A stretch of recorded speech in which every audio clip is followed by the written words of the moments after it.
দেখুন এখানে আসলে ঢাকা বিশ্ববিদ্যালয়ে কোনো সিন্ডিকেট করা হয়নি। এটা ইতিবাচক প্রতিযোগিতা।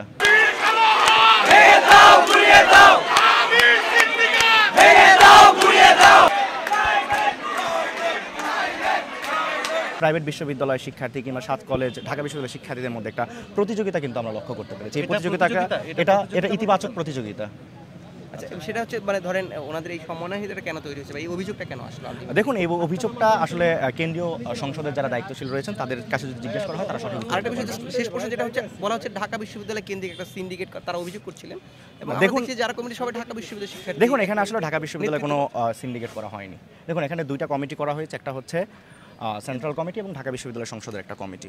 এবং আমরা ভবিষ্যতে আমাদের যে ছাত্র সংগঠন রয়েছে কেন্দ্রীয় সংসদ অতি দ্রুতই সম্মিলিত প্রাইভেট বিশ্ববিদ্যালয়ের কমিটি এবং ৭ কলেজের যে কমিটিগুলো রয়েছে এবং জেলা মহানগর উপজেলা পর্যায়ে যে কমিটিগুলো রয়েছে সেই কমিটিগুলো নিয়ে অতি দ্রুতই কাজ করবে। এক্ষেত্রে হতাশ হওয়ার কিছু নেই কিংবা পিছিয়ে পড়ার কিছু নেই। আমাদের যে প্রতিযোগিতা আমরা লক্ষ্য করতে পেরেছি সেটি ইতিবাচক প্রতিযোগিতা। এই ইতিবাচক প্রতিযোগিতা সামনের বাংলাদেশ বিনির্মাণে আমাদের সহযোগিতা করবে।